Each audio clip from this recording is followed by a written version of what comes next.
I've always liked Spider-Man, but ever since seeing Into the Spider-Verse, I have a deeper appreciation for our web-slinging hero.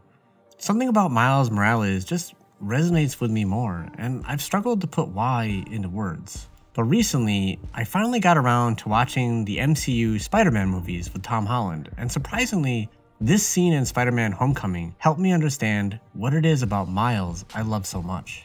Okay, it's not working out. I'm gonna need the suit back. For how long? Forever. But it wasn't this scene alone. So first, let's talk about Miles. Yeah, I'm Miles. At first, I thought I was just biased towards Miles because of how amazing Spider-Verse is. I mean, that would be completely understandable. But on the other hand, I relate a lot more with Peter Parker, especially growing up.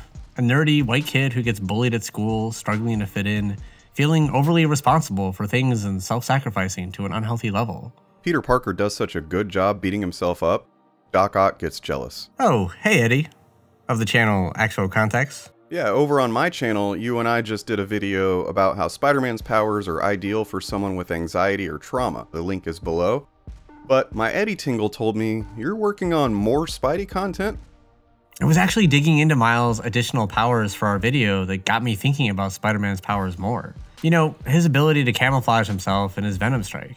It was the first moment in watching Spider-Verse where I thought, wow, these are the perfect powers for someone who has experienced trauma, which just led me to thinking more about Spider-Man in general. I think about Spider-Man probably too much, so let's get into it. Who are you again? This is Miles, and he's gonna save the multiverse. Yeah, man.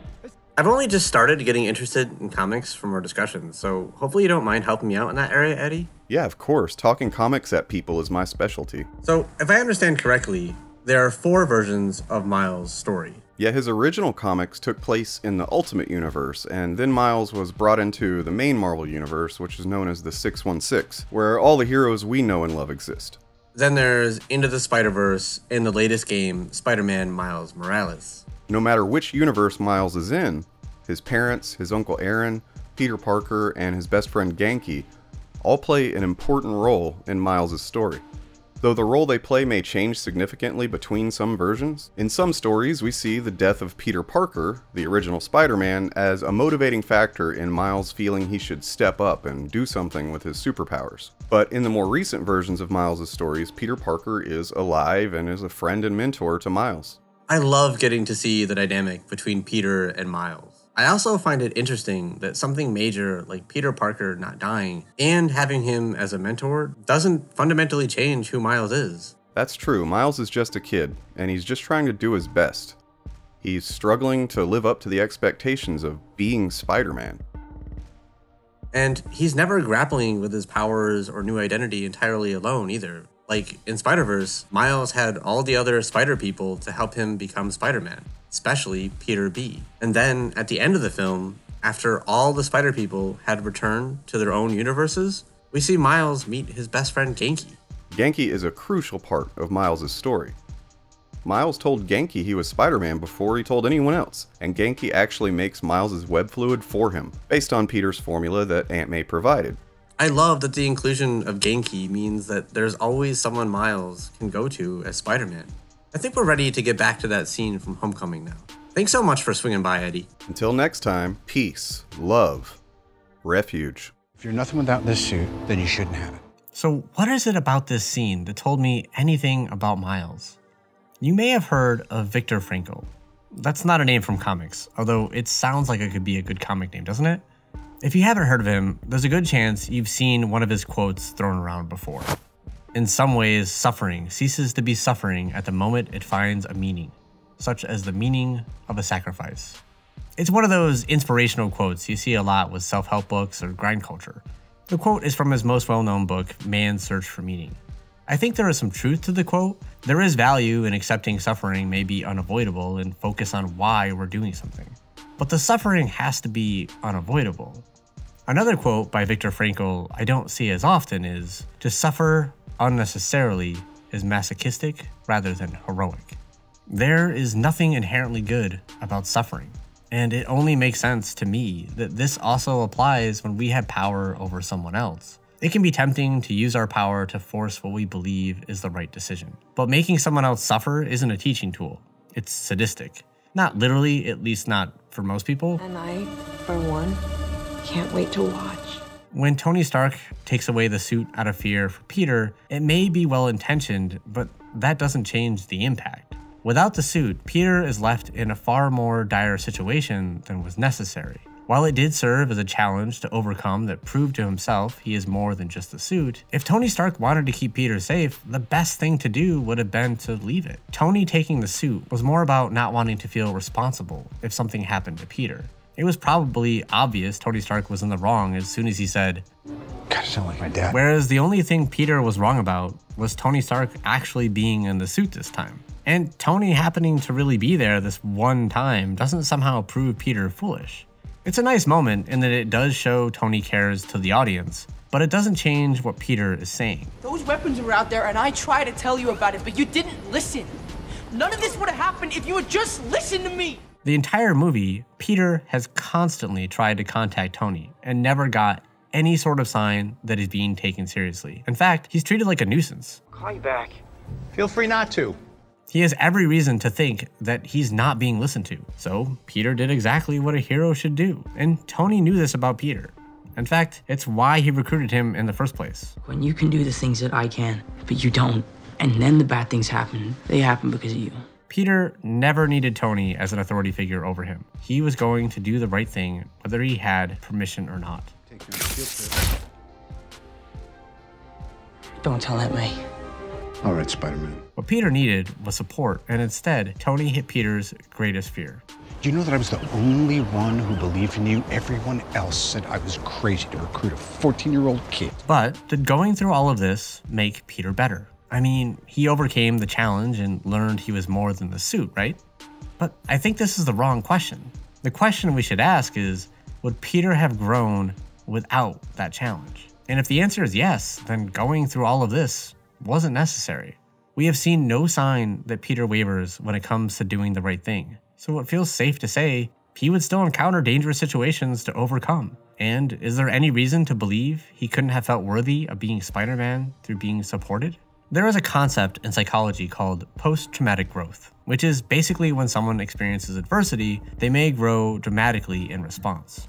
There's even skills that can be learned that increase the chance to experience post-traumatic growth. And I think that's important to know because we all experience traumatic things at some point in our life. But there's also a concept called post-ecstatic growth, which also is about dramatic growth in response to an event, only a really positive event instead of a hardship. Given our culture, it's not surprising that there has been less research into post-ecstatic growth, as it wasn't even considered until more recently. But a recent meta-analysis comparing post-traumatic growth with post-ecstatic growth found that there's probably not much difference between the two. And I think if you break down how growth happens after these events, it makes a lot of sense. It's more about our foundational beliefs being shaken and shattered, which allows us to form new worldviews and approaches. So would Peter have grown without Tony taking his suit? Of course. That's why Tony apologizes, because he knows he's wrong. Sorry I took your seat. I mean, you had it coming. Actually, it turns out it was the perfect sort of tough love moment that you needed, right? To urge you on, right? Wouldn't you think? Even if his ego does make him try to backpedal right after. But often in life, there will be people who won't give us that sorry or acknowledge any harm done. They may tell us, you should be glad it happened to you because it made you who you are. But isn't that statement kind of ridiculous? Like, the statement is always true in the sense that obviously everything that's happened to us helped form who we are. We are the sum of our experiences and choices we've made. Tony doesn't get credit for putting Peter in the situation. Peter gets all the credit. And if you have experienced something terrible and you've managed to survive or to grow from that, you get the credit. And it's okay to still be upset at the harm done to you, even if you can understand why someone did it. You didn't grow because of trauma. You grew in spite of it. I love you. I am so proud of you. So what does all of this have to do with Miles? There's a lot of tragedy in Miles' stories, but there's also this sense of hope and joy. And I'm not talking about being inspirational because most heroes do that. There is a sense of connection and support, of being vulnerable. Miles' story isn't just about a super individual. It's about someone struggling to do their best who is held up by their friends and loved ones. Because no matter who you are, you need people to support you and remind you you're doing your best, even when it doesn't feel like it. Especially when it doesn't feel like it. You might think the MCU version of Peter is similar to Miles, and I thought that at first too. The most obvious thing being the inclusion of Ned, Peter's friend who is similar to Genki in that they're both tech wizards. Not literally, just they're really good with tech. I mean, you never know, this is comics. Another shift in the MCU is without a narrative focus on Peter's guilt over losing Uncle Ben, we are given a bigger emphasis on Peter trying to live up to the expectation of being a hero. Whether that's trying to impress Tony Stark or just worrying he can't live up to being an Avenger. Nice job, kid. Thanks. Well, I could have stuck the landing a little better. The distinction can be found when we look at the 4 key factors in being able to grow after traumatic events. Cognitive exploration, deliberate rumination, low experiential avoidance, strong social support system, and outlets for expression. The first 2 traits, both Peter and Miles clearly possess. They regularly agonize over doing the right thing in trying to live up to their ideal selves. Low experiential avoidance also applies to both of them, but much more so Peter, as Miles tends to struggle more with anxiety. Like when he first got his powers in the comics, he was scared so didn't use them for a long time. But a strong social support system, Peter never has this, and Miles always does. It's why this train scene in Spider-Man 2 was so powerful. Peter doesn't have a choice but to be vulnerable because he has nothing left here, and for once he is given support. Whereas Miles always has someone there to help him back up.